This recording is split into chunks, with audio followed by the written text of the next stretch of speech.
Oh, hey, welcome back, guys.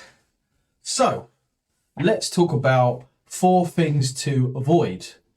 A lot of times when people think about interviews, they're like, oh, how can I be better and stuff. But I want you to think about it in a different way, which is how can you be less bad?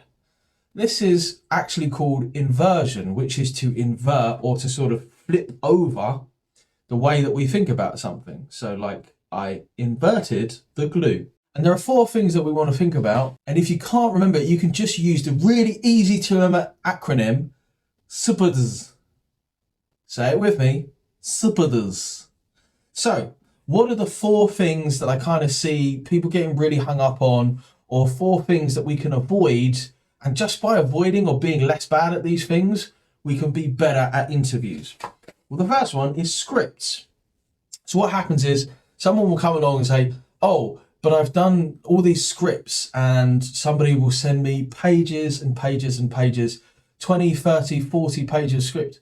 What's the point? It's completely pointless because you're not being tested on how good your scripts are. You're being tested on how well you can speak. Which brings us to the next point, which is practice. A lot of people avoid practice, which is speaking. If you want to be better at interviews, you've got to get better at speaking, which means you don't want to spend time on scripts, you want to spend time on practice. If you're not spending time on practice, then that's pretty silly. The third one are deadlines. Now, normally you're only going to get 5 days to prepare for a video interview, plus all the other stuff that you've got going on. Like we said elsewhere, if all you had to do to prepare for an interview probably wouldn't be that hard. It's trying to fit it in with all the other stuff.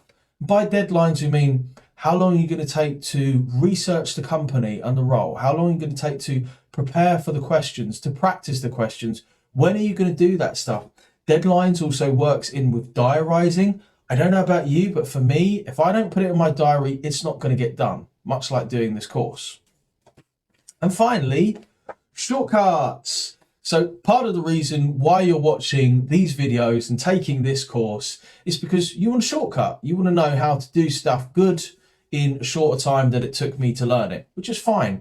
Good coaches, good teachers can help you do that. They can teach you the best way to do something, but there is no shortcut to practice. There is no shortcut to repetitions and kind of getting time behind you and learning what makes you better and what makes you bad.